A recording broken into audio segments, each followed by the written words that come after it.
스바냐 마지막 시간입니다. 스바냐 3장 같이 한 목소리로 읽겠습니다. 폐역하고 더러운 곳 포악한 그 성읍이 화 있을진저 그가 명령을 듣지 아니하며 교훈을 받지 아니하며 여호와를 의뢰하지 아니하며 자기 하나님에게 가까이 나아가지 아니하였도다. 그 가운데 방백들은 부르짖는 사자요 그의 재판장들은 이튿날까지 남겨두는 것이 없는 저녁 일이요 그의 선지자들은 경솔하고 간사한 사람들이요 그의 제사장들은 성소를 더럽히고 율법을 범하였도다. 그 가운데 계시는 여호와는 의로우사 불의를 행하지 아니하시고 아침마다 빠짐없이 자기의 공의를 비추시거늘 불의한 자는 수치를 알지 못하는도다. 내가 여러 나라를 끊어버렸으므로 그들의 망대가 파괴되었고 내가 그들의 거리를 비게 하여 지나는 자가 없게 하였으므로 그들의 모든 성읍이 황폐하며 사람이 없으며 거주할 자가 없게 되었느니라. 내가 이르기를 너는 오직 나를 경외하고 교훈을 받으라. 그리하면 내가 형벌을 내리기로 정하긴 하였지만 그 너의 거처가 끊어지지 아니하리라 했으나 그들이 부지런히 그들의 모든 행위를 더럽게 하였느니라. 나 여호와가 말하노라. 그러므로 내가 일어나 벌할 날까지 너희는 나를 기다리라. 내가 뜻을 정하고 나의 분노와 모든 진노를 쏟으려고 여러 나라를 소집하며 왕국들을 모으리라. 온 땅이 나의 질투의 불에 소멸되리라. 그때 내가 여러 백성의 입술을 깨끗하게 하여 그들이 다 여호와의 이름을 부르며 한 가지로 나를 섬기게 하리니 내게 구하는 백성들 곧 내가 흩은 자의 딸이 구스강 건너편에서부터 예물을 가지고 와서 내게 바칠지라. 그날에 내가 내게 범죄한 모든 행위로 말미암아 수치를 당하지 아니할 것은 그때 내가 내 가운데서 교만하여 자랑하는 자들을 제거하여 내가 나의 성산에 다시는 교만하지 않게 할 것임이라. 내가 곤고하고 가난한 백성들 내 가운데 남겨두리니 그들이 여호와의 이름을 의탁하여 보호를 받을지라. 이스라엘의 남은 자는 악을 행하지 아니하며 거짓을 말하지 아니하며 입에 거짓된 혀가 없으며 먹고 누울지라도 그들을 두렵게 할 자가 없으리라. 시온에 따라 노래할지어다. 이스라엘아 기쁘게 부를지어다. 예루살렘 따라 전심으로 기뻐하며 즐거워할지어다. 여호와가 내 형벌을 제거하였고 내 원수를 쫓아냈으며 이스라엘 왕 여호와가 내 가운데 계시니 내가 다시는 화를 당할까 두려워하지 아니할 것이라. 그날에 사람이 예루살렘에 이르기를 두려워하지 말라. 시온아 내 손을 늘어뜨리지 말라. 너희 하나님 여호와가 너희 가운데 계시니 그는 구원을 베푸실 전능자이시라. 그가 너로 말미암아 기쁨을 이기지 못하시며 너를 잠잠히 사랑하시며 너로 말미암아 즐거이 부르며 기뻐하시리라. 내가 절기로 말미암아 근심하는 자들을 모으리니 그들은 내게 속한 자라. 그들에게 지워진 짐이 지옥이 되었느니라. 그때 내가 너를 괴롭게 하는 자를 다 보라고 저는 자를 구원하며 쫓겨난 자를 모으며 온 세상에서 수용받는 자에게 칭찬과 명성을 얻게 하리라. 내가 그때 너희를 이끌고 그때 너희를 모을지라. 내가 너의 목전에서 너희의 사로잡힘을 돌이킬 때에 너희에게 천하 만민 가운데서 명성과 칭찬을 얻게 하리라. 여호와의 말이니라. 아멘. 오늘 우리 소혜연서 연구 37번째 시간인데요. 성도의 두 가지 기다림이라는 제목 가지고 말씀 함께 나눕니다. 스바냐 3장을 끝으로 스바냐서는 끝을 맺는데요. 우리 스바냐 3장의 말씀은 성도가 무엇을 기다리며 살아가야 되는지에 대해서 우리에게 이제 알려주실 말씀입니다. 먼저 이 스바냐, 제가 계속해서 스바냐서를 말씀을 드릴 때 사역했던 시기에 대해서 제가 자꾸 이제 말씀을 드리는데 왜 이 말씀을 드리냐면 사역했던 시기, 스바냐의 시기를 이야기한다면 다른 이 같은 시기에 사역자들 함께 우리가 알 수 있기 때문에 한 사람만 아는 게 아니라 대여섯 사람을 함께 아는 겁니다. 그래서 우리가 이 성경을 대하는 데 있어서 또 참고가 되고 또 그러면서 하나님의 한 사람을 통하여 사용하신 게 아니라 그 시대에 여러 주의 종들을 사용하셨다. 그걸 우리가 함께 볼 수 있거든요. 먼저는 스바냐가 639년에서 608년까지 사역을 하게 됩니다. 608년까지. 639년에서 608년까지 사역을 하는데 이때 사역을 했을 때의 예레미야가 627년에서 580년에 사역을 합니다. 예. 스바냐가 639년에서 608년에 사역할 때 예레미야가 627년에서 580년을 사역을 하게 돼요. 그리고 하박국이 스바냐가 사역하고 그 다음에 바로 하박국이 사역을 합니다. 그래서 스바냐 이거는 사역 기간이에요.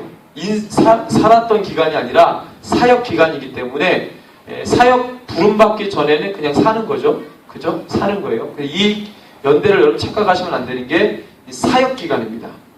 태어나서 죽은 그 기간이 아니고 사역 기간이기 때문에 639년에서 608년 그 다음에 예레미야가 627년에서 580년 그러니까 중첩되죠. 또 하박국은 스바냐가 사역을 종료하고 그 다음에 608년부터 598년까지 하나님이 그를 사용합니다. 릴레이식으로 바톤 딱 받으면 그 다음에 또 하박국이 바톤 이어가지고 남유다 함께 사역하죠. 그러니까 예레미야, 스바냐, 하박국이 함께 동시대에 사역을 했습니다. 아주 재밌잖아요. 그리고 난 다음에 여러분들 또 재미있는 것은 1차 예루살렘이 침공을 언제 당하냐면 605년에 당해요. 1차입니다. 605년에 예루살렘이 바벨론에 의해서 침공을 당해가지고요. 이때가 여호야김 왕 때인데 남유다의 마지막에서 두 번째 왕입니다.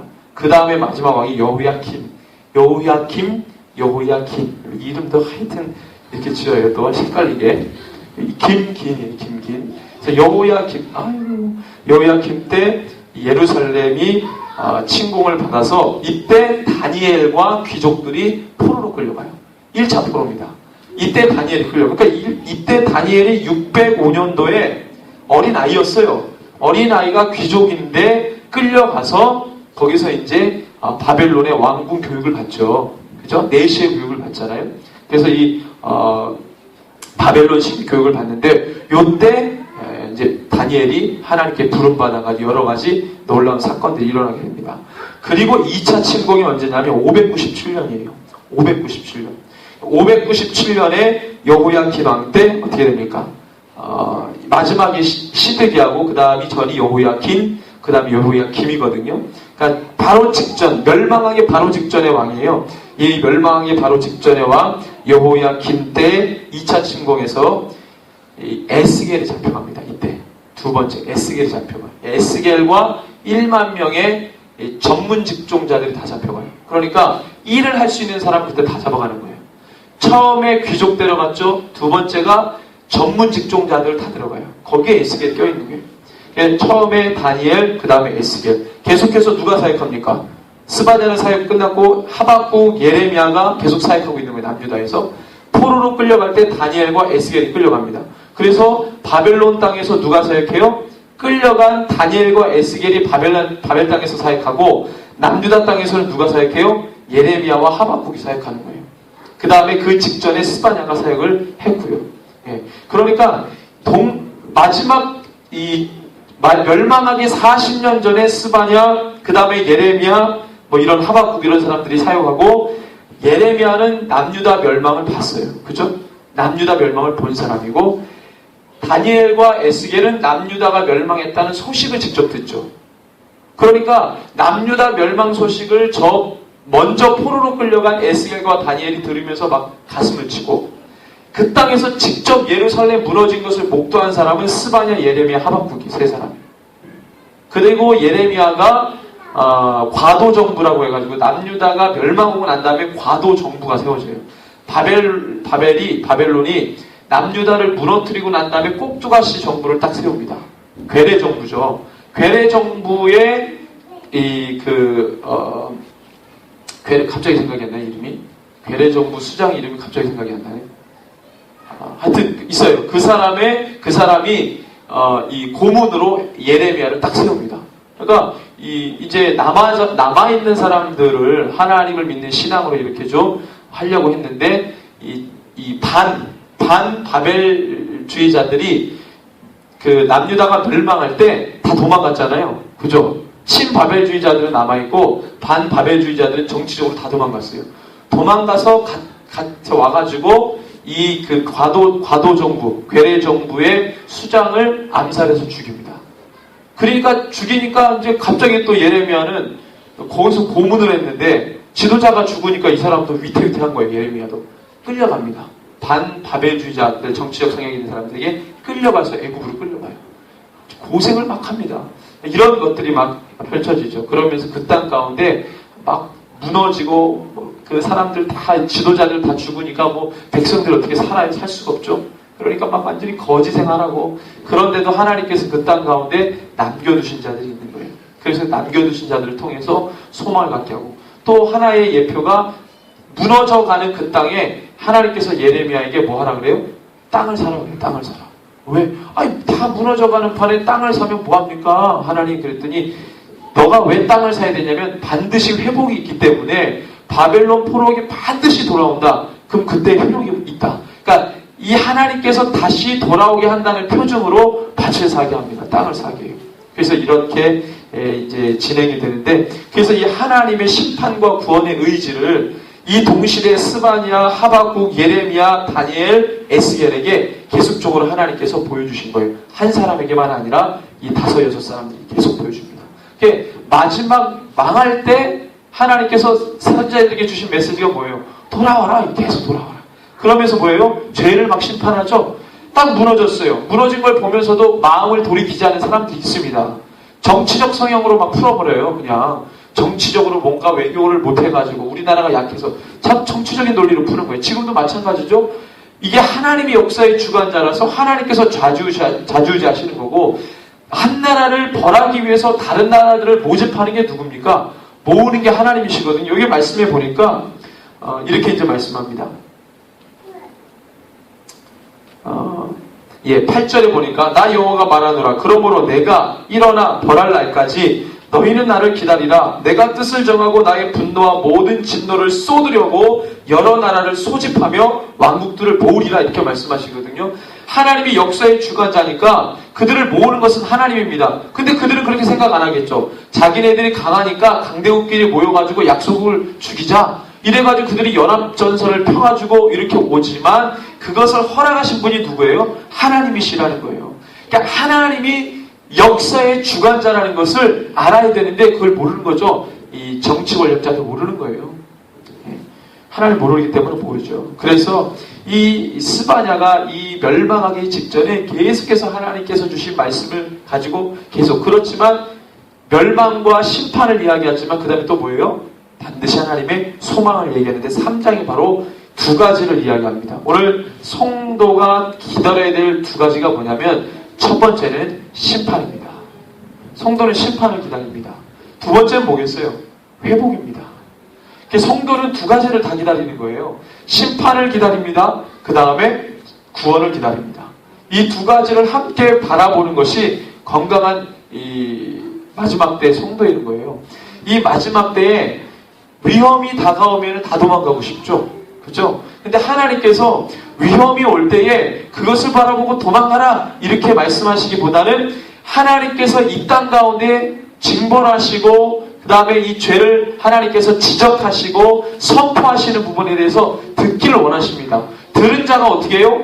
도망가게 바쁜 것이 아니라 그것을 듣고 주님 앞에 회개해서 나오는 자들, 그걸로 주님이 보고 싶은 거거든요. 막 꽁지 빠지게 도망가는 게 중요한 게 아니고 주님 앞에 그 얘기를 듣고 막 마음이 일어나가지고 회개하고 주님 앞에 나오는 것을 우리 주님이 보고 싶어 하시는 것입니다. 사실은 그래서 심판을 기다리라는 말은 다시 바꿔 말하면 회개를 종용하는 것입니다. 회개를 받아들이라는 거예요. 그래서 심판을 기다리라는 것입니다. 그 다음에 회복은 뭐예요? 그건 말 그대로 회복이죠. 오늘 말씀해 보니까 주님이 이 11절부터 회복에 대해서 쭉 말씀을 주시는데 정말로 이 회복을 너무 보고 싶은 거예요. 정말로 그래서 스바냐가 여호와의 날을 이야기하는데 여호와의 날을 이야기할 땐 2가지예요. 제가 말씀드린 게 심판과 구원인데 너무 구원을 보고 싶은 거죠. 정말로 예루살렘 이스라엘 민족을 주님이 완전히 회복하시고 다른 만국, 열국 백성들이 그 이스라엘을 바라보면서 우리 하나님을 찬양하게 되는 그날을 정말로 보고 싶은 거죠. 누구나 다 보고 싶어 합니다. 그죠? 근데 지금 우리가 이것을 적용한다면 하나님의 구원의 때를 다 보고 싶은 거예요. 하나님의 회복, 가정을 회복시키시고 민족을 회복시키시고 그 다음에 이 모든 하나님을 믿는 사람들 교회를 회복시키시고 다 회복하는 것을 다 모두 보고 싶어 하는데 그것을 보고 싶은 것은 맞으나 그것을 보기 위해서는 반드시 뭘 거쳐야 되냐면 바로 이 심판에 이것을 거쳐야 된다는 거예요. 그걸 우리가 어디서 명백하게 알 수 있죠? 구약은 대체적으로 모호합니다. 근데 어디 가면 딱 보여요? 계시록에 가면 거기서 완결판으로 딱딱딱 보여지는 거예요. 마지막 때의 성도가 환난을 통과하지 않으면 심판이 막 내려지는데 심판 무섭다고 도망가잖아요? 그럼 거기에 어떤 회개도 일어나지 않습니다. 성경에 이 계시록에 보니까 심판 중에도 나의 죄 때문에 심판을 받는데도 사람들이 뭐예요? 회개하지 않습니다. 회개하지 않아요. 주님이 보고 싶은 것은 심판할 때 그들이 주님 앞에 돌아오는 것입니다. 그래서 이스라엘 민족에게 계속적으로 주님이 손을 대시는 건 뭐냐면 너희가 나에게 오지 않고 거룩한 백성이 되지 못하니까 주님께서 이 막대기는 뭐예요? 열국이에요. 열국이라는 막대기. 아수르를 사용하셨고 바벨론을 사용하셨고 그 다음에 메데와 바사, 페르시아, 그 다음에 로마 이런 열국의 막대기를 사용하셔가지고 이 백성들을 어떻게 해요? 훈계하는 거예요. 그죠? 훈계하는 거예요. 그래서 돌아오게 하시는 거예요. 그게 이스라엘의 역사였어요. 우리를 주님께서 그렇게 훈계하십니다. 다른 어떤 상황이라고 하는 막대기, 그 다음에 어떤 여러 가지 이 과정이 어떤 막대기를 통해서 뭐예요? 그리스도인 교회가 주님 앞에 온전히 서도록 하시는 거예요. 자, 우리 한국 보십시다. 한국이 옛날에 평양이 제2의 예루살렘이라고 할 만큼 전무후무한 대부흥이 일어났던 곳이 바로 평양입니다. 근데 그 부흥이 일어났던 그 평양에서 뭐 했냐면 신사참배 가결을 했던 곳이 또 평양이에요. 그러니까 이 평양이라는 곳이 하나님을 기쁘시게 했던 도성이었음에 있지만 그 다음에 하나님의 마음을 아프게 했던 도성이기도 합니다. 그래서 혹자는 남과 북이 갈라진 원인을 거기서 찾는 분들이 많아요. 저는 거기서 좀 동의하거든요. 신사참배. 신사참배, 우상숭배 아니에요. 그런데 생각해보세요. 2000년 전에 예수님이 승천하시고 난 다음에 교회가 형성됐죠. 그 교회의 첫 번째 교회가 뭐예요? 예루살렘 교회입니다. 예루살렘 교회, 예루살렘 공회라고 하는데 예루살렘 교회가 회의를 한 것을 예루살렘 공회라고 합니다.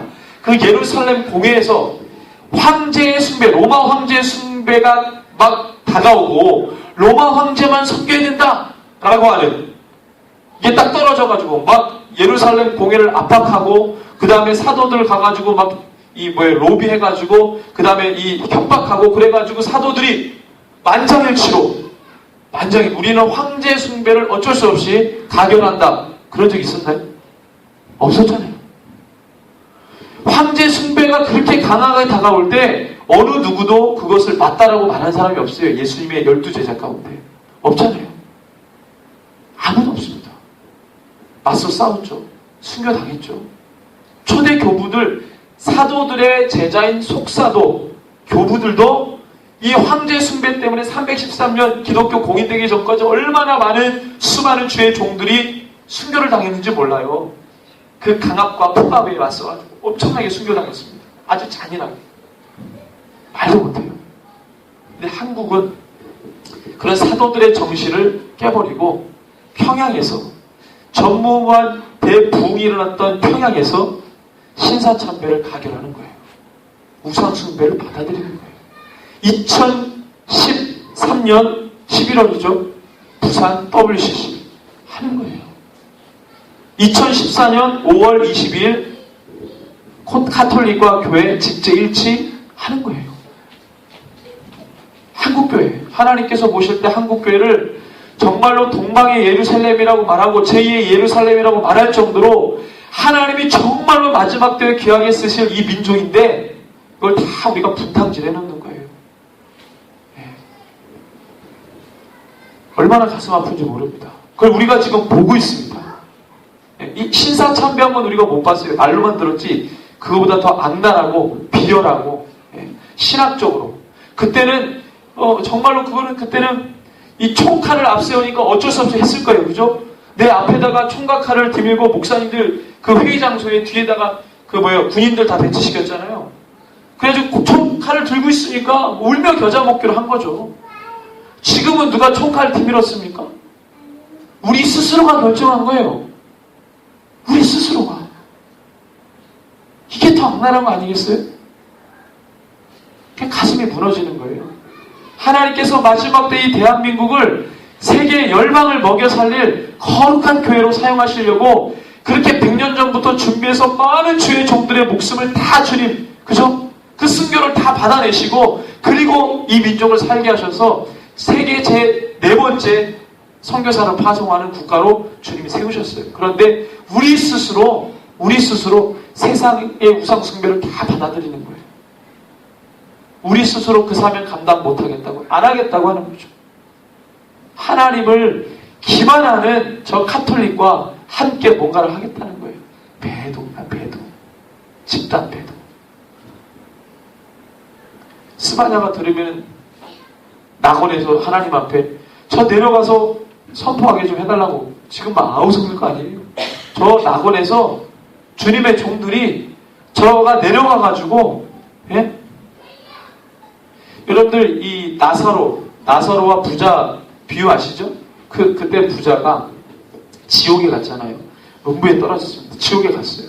근데 뭐라고 하냐면 우리 가족들이 여기 오지 못하게 저 나사로를 보내주십시오. 얘는 못 간다. 막 선지자도 못 간다. 그 주변에 내가 보낸 종들이 있고 다 너희 가족들에게 얘기해 줄 사람이 있다는 거예요. 오고 싶은 마음은 굴뚝이지만 올 수가 없는 거죠. 얼마나 모세가 여기 내려와가지고 선포하고 싶겠어요. 예레미야가 불병거의 이 모습을 형상하고 올라간 이 엘리야가 얼마나 내려와가지고 증거하고 싶겠냐고요. 야, 말 좀 들어라 이러면서 오직했으면 예수님이 하나님이요 변화산에서 하도 말을 안 듣고 자꾸 예수님이 이상하게 보니까 베드로하고 누구예요? 아니 베드로하고 누구죠? 베드로 요한 야고보인가요? 하도 얘기가 많아가지고 하여튼 측근 3명을 데리고 변화산에 가가지고 어떻게 했어요? 하나님이 내 아들 말 좀 들으라고 얘기를 보여주시잖아요. 거기에서 누가 나옵니까? 모세하고 엘리야가 나오잖아요. 제발 내 아들 말을 좀 들으라고. 그게 주님의 마음이 오직 답답했으면 그 변화산에서 그걸 보여줘요. 그러니까 얼마나 좋으면 또 그거 보고 베드로가 여기서 초막셋을 짓겠다고 말합니까? 우리 수준이 그거예요 지금. 하나님은 지금 우리를 살리시기 위해, 우리를 세우시기 위해, 회복시키기 위해, 주님의 나라에 함께 동참하기 위해서 계속적으로 일하시는데 우리가 그걸 못 따라가는 거예요. 우리 수준에서 죄악을 짓고 우상숭배하고 계속적으로. 근데 지금 21세기입니다. 21세기인데 카톨릭은요 이 성상숭배하고 자꾸 말도 안 되는 거 가지고 얘기를 해요. 21세기. 근데 사람들이 막 거기에 다 넘어집니다. 껍벅껍벅 넘어져요. 얼마나 답답한지 몰라요. 보이는 것에 대해서 자꾸만 마음을 쏟으려고 하고 우리 하나님 안 보이니까 똑같은 원리입니다. 애굽에서는 보이는 금송아지가 있었는데 광야에 나오니까 우리 하나님 보이지도 않고 우리 모세는 40일 동안 보이지도 않고 그러니까 애굽에서 우리를 끌어내게 한 신을 우리에게 보이라. 그래서 아론이 다 금은 모아다가 뭐 만듭니까? 금송아지 만들어. 이게 우리를 애굽에서 나오게 한 신이다. 본 게 그거니까 그거 만든 거예요. 우리 하나님은 형상이 없으십니다. 우리 하나님은 그 말자처럼의 능력이 있으시지 보이려고 애쓰시는 분이 아니에요. 우리 만물을 창조하신 분이 뭐 우리에게 보여주려고 애를 써요. 그죠? 그러실 필요가 없는 분인데 그거에 자꾸 마음을 쏟는 거예요. 그래야 안정감을 찾는 거예요. 여러분들 육신의 안목입니다. 육신의 안목. 사단은 보이는 것으로 타락하게 만들고 이게 죄인 거예요. 죄. 자, 오늘 말씀해 보니까 하나님께서 이 아들 스바냐에게 말씀하세요. 자, 이게 오죽하면 주님이 이렇게 8절에 벌할 날까지 너희는 나를 기다리라. 이게 뭡니까? 보통은 이렇게 말씀하셔야 되잖아요. 내가 너에게 회복을 주겠으니 회복할 때까지 기다리라. 뭐 이렇게 나와요. 우리가 위로를 받죠. 주님 뭐라 그래요? 벌할 때까지 너희는 나를 기다리라. 말하자면은 어떤 잘못한 아이에게 지금 너 뭐 혼내야 되는데 내가 바빠가지고 어디 갔다 올 테니까 벌 서고 있어. 뭐 이거예요 지금. 손 들고 있어. 갔다 오면 너 혼날 거야. 뭐 이겁니다 지금. 심판을 기다리라는 거예요. 심판을. 그러면 그 아이가 선생님이나 뭐 부모님이 오기 전까지 뭐 하고 있어요? 손 들고 반성하고 있어야 돼요. 근데 반성 안 하는 거예요. 회개하지 않는 거예요. 주님이 왜 자꾸 기다리라고 말씀하실까요? 우리 주님이 뜬들이시는 분입니까? 우리 주님은 그냥 바로 단칼에 하실 수도 있어요. 자꾸 뜸을 들이세요. 왜 뜸을 들이실까요? 이유가 단 하나예요. 돌아오게 하는 거예요. 그 시간을 벌어주시는 겁니다. 혹시라도 돌이킬 자가 있는가 싶어서. 이게 우리 주님의 사랑입니다. 이게 사랑이에요. 그래서 그렇게 나온 사람은 하나님의 사랑을 아는 거예요. 라합이 그 다 여리고에서 무너져 죽는데 그 라합 가족만 주님의 사랑을 경험한 겁니다. 처참하게 다 무너져서 죽어가는 상황 속에서 라합 가족만 구사일생으로 살았어요. 그럼 라합이 하나님 어떻게 생각하겠어요? 와, 나를 구원해 주셨구나. 라합은요, 그 여리고성 도성과 가나안 땅 전체의 폐괴성을 압니다. 차별대우 받고 그 종교의 잔인함과 여성은 살기가 힘들어요. 막 제물로 바쳐지고, 예. 아주 살기 너무 힘듭니다. 그 악한 것들. 근데 거기서 이스라엘 민족도 아닌데 어떻게 해요? 살려주잖아요. 그리고 예수님의 족보에 들어옵니다. 엄청난 하나님의 은혜잖아요. 그거를 경험한 사람만 아는 거예요. 그런데 그렇지 않고 계속 이를 갈면서 하나님을 비방하고 회개하지 않은 사람들은 그걸 끝나는 거예요. 그래서 바울이 그런 걸 바라볼 때 전도를 해보니까 덥석덥석 복음을 무는 사람이 있고 자꾸 자기를 회방하고 복음을 안 무는 사람이 있어요. 대항하고 저항하는 사람이. 바울이 생각할 때 저 사람들 보니까 어떤 사람은 막 복음을 막 듣고 막 울고 막 감동받고 막 나오는데 어떤 사람은 속이 냉랭하고 전혀 반응이 없고 오히려 자기를 죽이려고 하니까 하나님이 미리 택한 사람이 있나 보다. 이렇게 나오신 거예요 지금. 바울이 볼 때. 근데 그거를 오랜 후에 신학자가 이걸 교리화하는 거예요. 그렇지, 하나님 택한 자들 있지. 막 그러면서 구원을 막 내려가는 거죠. 그런 거를 우리가 좀 봐야 되는 거예요. 하나님은 한 사람도 지옥에 떨어지는 것을 원치 않습니다. 우리 하나님 다 아시죠? 우리 하나님 다 알아요. 구원받을 자와 구원 못 받을 자, 아프게도. 그렇지만 구원받을 자를 생각할 때는 기쁘지만 그렇지 않을 당사자들을 생각하면 가슴이 찢어지는 거죠. 우리 주님이 기뻐하시면서 심판하시는 분이 아니기 때문에 그렇습니다. 가슴이 타는 거죠. 그런 하나님이 아니시라면 무감각하게 심판해버려요. 저기 죽으나 죽겠다고 하는지 상관이 없는 거예요. 근데 우리 주님은 그 한 사람이 지옥불에 떨어질 때마다 가슴이 찢어지는 거죠. 그죠? 그래서 사람들은 그것을 교리화하면서 그걸 다 봐요. 글로. 그러니까 우리 주님을 글로 보면은 이건 뭐 감정도 없고 막 단칼에 자르고 막 이러는 분으로 보이는 거예요. 그래서 우리가 늘 성경 읽을 때 뭐라고 제가 그 글 너머에 있는 하나님의 뜻과 정서를 꼭 봐야 된다. 그걸 알아야 된다. 우리 하나님은 지정의가 있으신 분인데 우리의 지정의가 그분에게서 온 거예요. 우리의 감정이 그분에게서 온 거예요. 우리 주님은 감정이 없는 분이 아닙니다. 우리 주님 화도 내시고 우리 주님 슬프기도 하시고요. 우리 때문에. 그죠? 제가 군대에 있을 때 제 친구하고 이런 토론을 벌인 적이 있습니다. 한참 막 말씀을 읽고 군종들이니까 뭐에 걸렸냐면 지금 이 얘기를 하니까 생각이 나서 말씀드리는데 사람을 왜 만들었냐는 거예요. 저는 그때 신학을 한 상태로 군대에 들어갔고 그 친구는 이제 그렇지 않고 일반 학생. 그 친구가 자꾸 그 선교단체에서 들은 얘기를 하는 거예요. 뭘 하느냐면 하나님이 외로우셔가지고 사람을 만들었다는 거예요.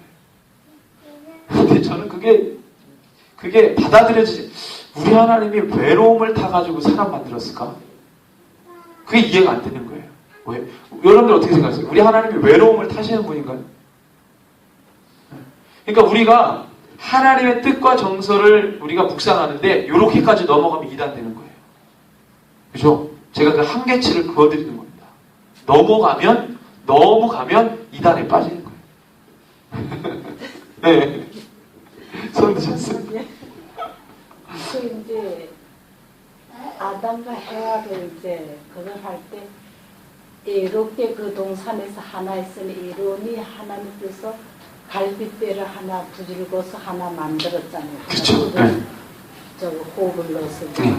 그 소리 듣고서는 그 군에 가서 그 사람이 얘기한 게 아닐까. 그럴 수도 있습니다. 그렇게 하나님이 그 얘기를 하셨으니까 외로움을 아시고, 외로움은 아시죠. 그렇지만 하나님 외로움을 타가지고 사람을 만들었다. 이런 식으로 추론을 하는 거예요. 그러니까 이렇게 넘어가면 그건 이단이 되는 것이죠. 우리 하나님은 외로움을 아시죠. 우리 하나님이 전지하신데 모르는 게 있으실까요? 우리 주님은 악도 아십니다. 그러니까 악의 위험성 때문에 선악을 알게 하는 나무를 먹지 말라고 하신 거예요.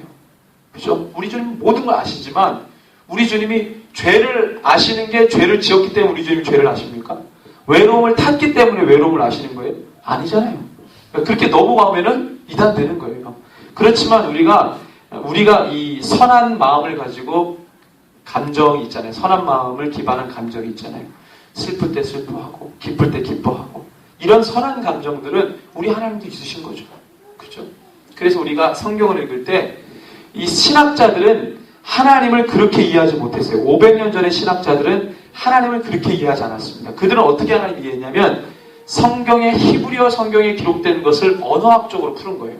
그래서 히브리어 성경을 뭘로 번역하냐면 라틴어로 번역하거나 아니면 이 헬라어로 번역하거나 이런 것들을 해석하는 거죠. 그러니까 언어학적으로 분해해서 하나님이 어떤 분인가를 추론해냈어요. 그러니까 그렇게만 하니까 이거 학자들이죠, 학자들 눈에서 하나님은요 그런 식으로 푸는 거예요. 그렇지만 우리는 뭐예요? 우리는 그렇게 많이 알지도 못합니다. 그러니까 우리는 남녀가 사랑의 편지를 써가면서 거기에 막 모든 마음들이 들어가 있잖아요. 우리가 아가서를 통해서 그걸 보는 거잖아요. 그렇죠? 아가서는 상징으로 봐야 됩니다. 아가서를 실제로 봤다가는 불륜과 막 이런 게 나오는 거예요. 계시록은 상징으로 보면 안 되죠. 그래서 제가 저번에 그랬어요. 성경을 볼 때 상징으로 봐야 될 부분하고 실제로 봐야 될 부분은 있다. 그런 거를 잘 분별하면서 봐야 돼요. 성경을. 그건 배워야 됩니다. 그렇죠? 아가서 같은 경우는 사실 솔로몬의 술람미 여인이 본처가 아니잖아요. 근데 이 천하디 천한 술람미 여인을 솔로몬이 사랑하고 이거를 우리가 실제로 적용하면은 우리가 분류하면 안 되잖아요. 그죠? 본처가 있는데. 그는 뭐예요? 하나님이 아무짝에도 쓸모없고 보잘것없는 우리를 사랑하시는 것을 그 시를 통해서 우리가 아는 거죠. 그건 상징으로 풀어야 됩니다. 근데 계시록에 나와 있는 걸 상징으로 풀면 안 되죠. 그건 큰일 나는 겁니다. 실제로 풀어야 돼요. 오늘 이 스바냐의 말씀도 마찬가지예요. 회복의 말씀을 주실 때 회복의 말씀을 이렇게 먼저 심판의 말씀을 보면 6절에 내가 여러 나라를 끊어버렸으므로 그들의 망대가 파괴되었고 내가 그들의 거리를 비게 하여 지나는 자가 없게 하였으므로 그들의 모든 성읍이 황폐하며 사람이 없으며 거주할 자가 없게 되었다 그래요.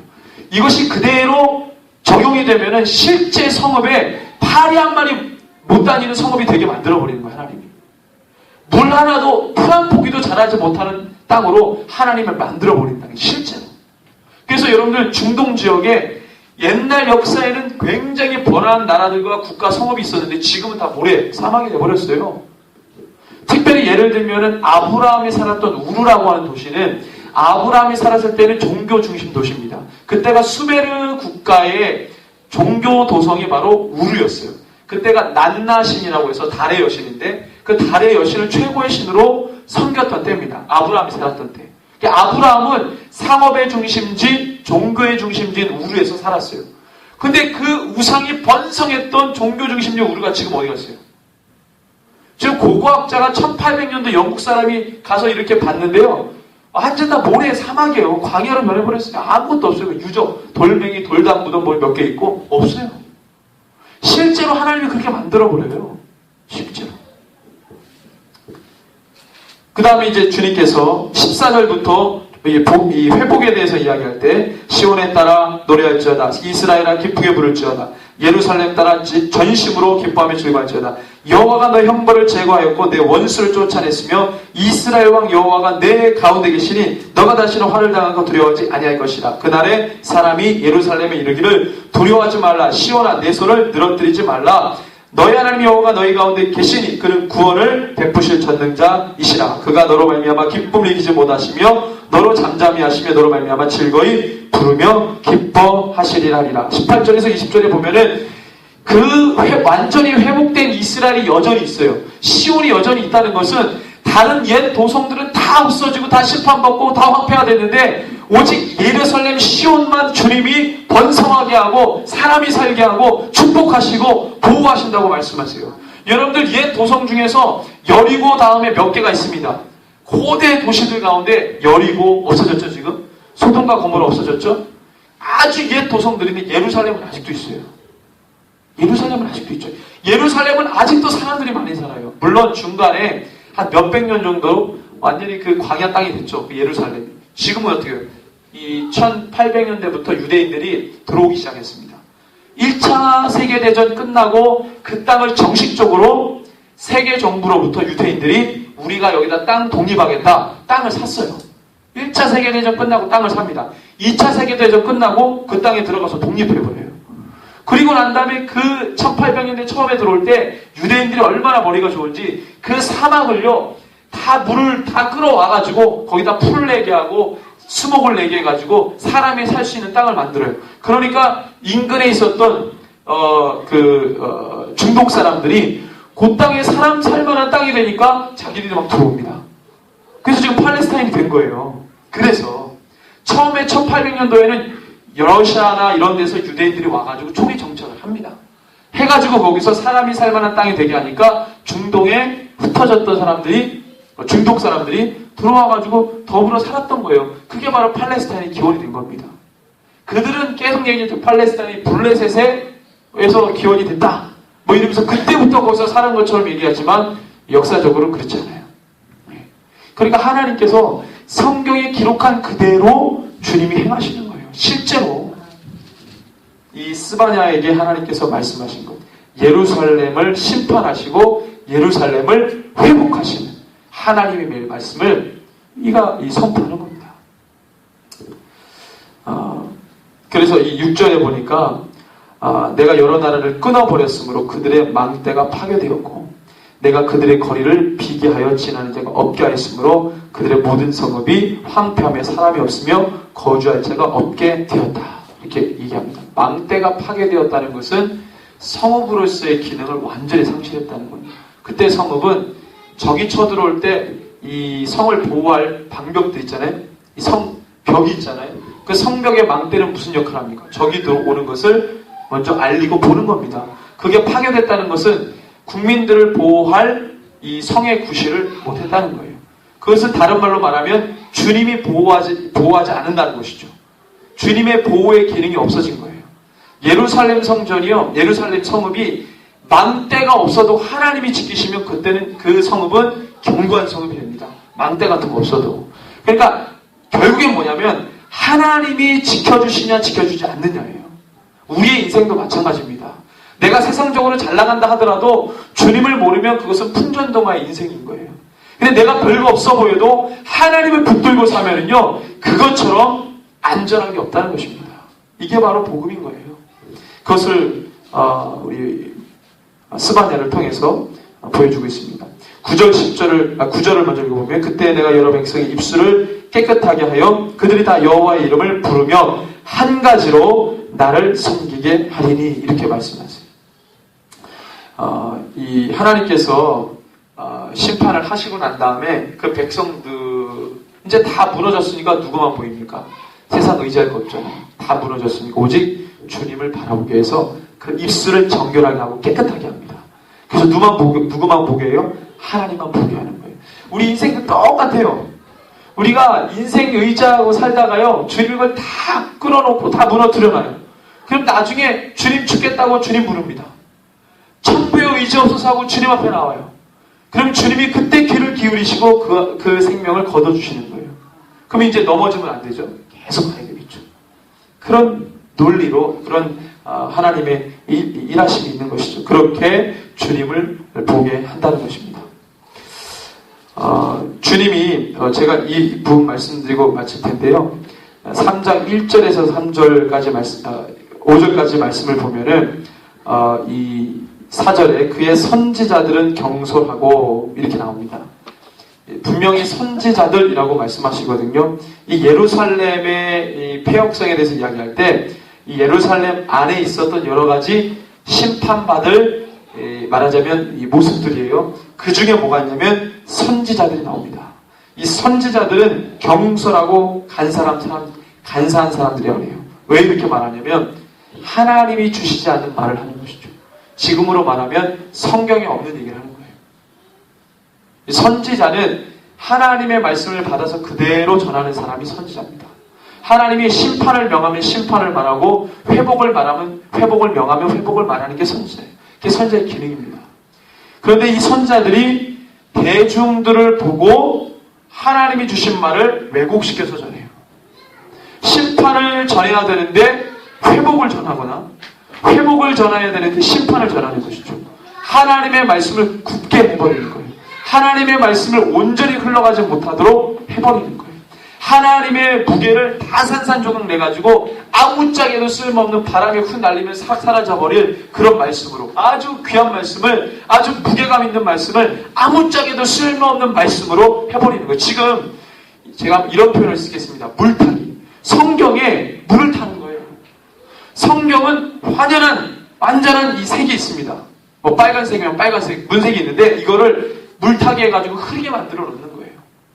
우리는 흑과 백이 정확한데 그걸 흐르트러 놔가지고 회색지대를 만들어 놓는 거예요. 지금 이 작업을 하는 겁니다. 신학자들이. 진리를 보지 못하게 물타기 하는 거예요. 세상의 정서와 세상의 이론과 세상의 개념들을 총동원해가지고 하나님의 말씀 분탕질해 놓고 막 이것을 이 회색지대로 만들어 놓고 이것을 온전한 색을 내지 못하도록 만들어 놓는 거예요. 이게 바로 오늘날 거짓 선지자들이 하는 것입니다. 제가 어디 뉴스를 보는데 미국 뉴욕의 어떤 목사가 베리칩이 짐승의 표가 아니라는 것을 보여주기 위해 본인이 직접 받았어요. 지금. 받아가지고 성도들에게 받아도 아무렇지도 않다. 그래가지고 다 받게 한 거예요. 그리고 존 메가더라고 하는 목사님이 계십니다. 미국의 아주 유명한 목사님이고 이분으로 말씀드리면은 이 존 메가더 목사님은 소위 복음주의 쪽에 있는 목사님이에요. 그래서 이 목사님이 지금 미국에 비복음주의가 열풍을 부는데 그것을 대항해가지고 복음주의를 선포하는 목사님이 존 메가더 목사님이 뭐라고 얘기했냐면 짐승의 표를 받아도 회개하면 구원받는다고 설교를 하신 거예요. 짐승의 표를 받아도 회개하면 구원받는다. 왜 성경에 어디 나와 있습니까? 성경에 있는 걸 그대로 전하는 게 선지자입니다. 가감하면 안 돼요. 우리 아까 구역 예배 드릴 때 그랬잖아요. 더하면 빼면 처음에 더하면이죠. 더하면 너희들이 여기 있는 이 기록된 제약들을 더 너에게 더할 것이고 빼면 왜요? 생명나무에 들어갈 모든 구원받을 모든 권리를 박탈해버리겠다. 굉장히 무서운 말을 한 거예요. 그것도 목사가. 그것도 복음주의 쪽에 비복음주의와 열심히 싸웠던 그 목사님. 저번에 제가 영상 보여드릴 때 그 앵커 나와가지고 그 막 이렇게 조엘 오스틴 목사가 이상한 얘기할 때 거기에서 이제 변론하고 복음에 대해서 변론했던 목사님이에요.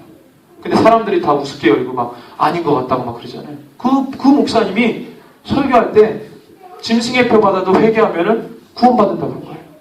여러분들 생각 어떻게 하십니까? 성경에 안 나와 있어요. 짐승의 표 받으면 불못에 떨어진다고 돼 있어요. 애들 장난도 아니고 그래서 이 기술을 아시는 분들은 짐승의 표를 받으면 왜 그렇게 되냐? 표를 받는 게 구원을 받고 안 받고 어떻게 결정되냐? 막 이렇게 교리적으로 접근하는 분들. 그러니까 이 존 메가더 목사님은 복음주의인데 복음주의 여러분들 아시죠? 개혁주의입니다. 개혁주의. 개혁주의는 칼빈주의고 칼빈주의는 500년 전에 이 종교개혁한 칼빈의 신학을 그대로 답습하신 분들이에요. 이 공식에다가 집어넣으니까 그렇게 얘기가 나오는 거예요.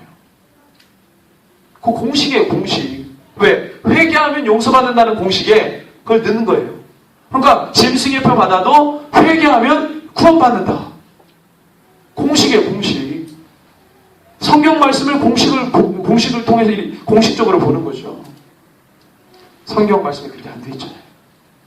회개를 해서 여러분들 이 용서받을 게 있고 그렇지 않을 게 분명히 성경에 나옵니다. 성령 회방죄는 절대로 회개해도 용서를 못 받아요. 사람의 일은 용서를 받죠. 하나님의 일을 이렇게 했다가는 용서를 못 받아요. 그래서 성령 회방죄라고 했습니다. 그 기술을 아시는 분들은요, 요 칩이 어떤 기능을 하냐면, 지금도 여러분들, 이게, 지금도 나와 있는 거예요. 스마트폰, 이게 장시간 보면은요, 사람의 뇌가 녹고, 그 다음에 이 눈 안에 있는 뭐예요? 이 세포가, 망막세포가 점점 죽는데요. 네. 이 스마트폰, 요것도 이 전자파 이런 것들이 아주 심해요. 테레비의 몇십 배예요, 이 스마트폰이. 전자파가. 아주 이 신체에 치명적으로 이게 있거든요. 이걸 장시간, 2시간 이상 하는 분들은 없겠지만, 장시간 이걸 하면 뇌에 이상이 온대요. 스마트폰이. 그런 간접 기기들도 신체에 별로 좋은 영향을 안 주는데, 이건 몸에다 박는 겁니다. 임플란트 하는 거, 이거. 그래서 이 기술을 아시는 분들은 요의 부작용으로 이 여러 가지만의 신체적인 부작용이 있고, 이게 정신적으로 사람을 컨트롤 한다는 거예요. 이 칩을 받으면. 원래 이 통제수단으로 쓰이거든요. 사람을 정서적으로 컨트롤 한다는 거예요. 그래서 이걸 받으면 신앙의 삶을 살고 싶지 않도록. 이제 이거 없어도 나이런 그리스도인들이 많지만, 선대 비자들 많지만, 이걸 하면은 결단한다는 거예요. 교회 안 가. 성경 안 봐. 기도 안 해요. 주님 떠납니다. 컨트롤하는 거예요. 그걸 우리가 그 기능을 하는 기계를 내 의사 결정에 따라서 내가 그냥 심어버린 거예요. 그럼 그거 뭐예요? 내가 주님을 등지겠다는 표현입니다. 그렇잖아요. 근데 그 존 메가더 목사님이 교리적인 설교, 교리적으로 성경 보고 받으면, 여러분들 한번 우리 확인해 볼까요? 계시록 14장에 제가 우리 주보에도 나와 있지만, 주보에 있는 말씀을 제가 읽어드리겠습니다. 시대복음에, 자, 여기 보면은 세 가지의 말씀 복음이 있는데, 3이라고 되어 있는 부분 제가 읽습니다. 또 다른 천사고 셋째가 그 뒤를 따라 큰 음성으로 이르되, 만일 누구든지 짐승과 그의 우상에게 경배하고 이마에나 손에 표를 받으면 그도 하나님의 진노의 포도주를 마시리니 그 진노의 잔에 섞인 것이 없이 부은 포도주라. 순도 100% 포도주예요. 다른 게 혼합 물이 없어요. 이거는 완전한 심판을 의미합니다. 거룩한 천사들 앞과 어린 양 앞에서 불과 유황으로 고난을 받으리니, 분명히 나오죠. 그의 고난의 연기가 세세토록 올라가리로다. 짐승과 그의 우상에 경배하고 그의 이름표를 받는 자는 누구든지 밤낮 쉼을 얻지 못하리라. 받으면 회개를 할 수가 없어요. 구원이 없습니다. 선악과 따먹는 거랑 똑같습니다. 보이는 실체, 선악과도 실체죠. 상징이 아니죠. 표도 상징이 아니고 실체입니다. 먹지 마라. 그러면 정령 죽으리라. 저거 따먹지 마. 근데 그걸 자꾸 신학자들이 상징으로 얘기해요. 선악과도. 여러분들 그건 못 들으셨죠? 저는 목사니까 그걸 많이 듣습니다. 신학자들이 선악과도 상징으로 풀어요. 아주 정말 기가 찹니다. 이거를 교인들에게 알려야 되는데 아는 성도님들 얼마나 되겠어요? 선악과도. 우리는 권사님 어려서부터 그래 배웠잖아요. 선악과 실제로. 그죠? 보이는 실체 아닙니까? 그걸 먹지 말라고 하는데 보암직도 하고, 분명히 얘기하잖아요. 보암직도 하고. 실체입니다. 실체. 표도 실체예요. 지금 진성 한번 했어요. 했죠? 예, 맞습니다. 제가 말씀드렸잖아요. 개나 고양이에다 다 지금 받았어요. 지금 안 받으면 40만 원 과태료 물어야 돼요. 해마다 올라갑니다. 그래서 짐승들에서 그 데이터를 이제 만듭니다. 부작용이나 이런 것들. 그 다음에 이 기기가 어느 정도 기능하는지 데이터 수집을 해요. 그것을 다 수정 보완해가지고 사람에게 박는 거예요. 이제. 그게 순서입니다. 순서. 자, 우리나라가 그게 너무 잘 돼 있는 거예요. 주민등록증 갖고 다니는 나라 미국에도 없는 사람 많습니다. 미국도. 우리나라는 전 국민이 다 갖고 있어요. 이런 나라가 없대요.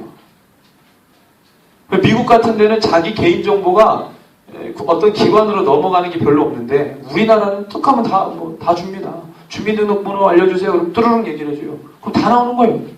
우리나라처럼 시행하기 좋은 나라가 없어요.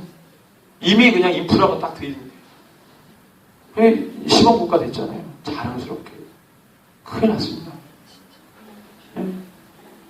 너무 잘 돼 있는 거죠. 미국도 이 번호 없는 사람들이 많아요. 사회보장제도 번호가 없는 사람들이 많습니다. 그러니까 오바마가 시행 못한 거예요. 인프라가 없으니까. 그래서 우리나라가 먼저 시행 국가가 된 겁니다. 시범 국가가. 그래서 우리가 마지막 때 여러분들 다른 데서 얘기하지 마시고 선지자의 영성을 가지시기 바랍니다. 선지자. 지금은 그게 사는 거예요. 그게 하나님의 길을 준비하는 겁니다. 선지자의 영성. 선지자의 영성은 성경 말씀 그대로 전하는 것입니다. 있는 그대로. 거기에 내 생각 더하고 그게 아니라 쓰여진 그대로. 근데 쓰여진 것도 잘 못 보시는 분들 있죠. 그럼 배워야 되는 거예요. 배워야 돼요.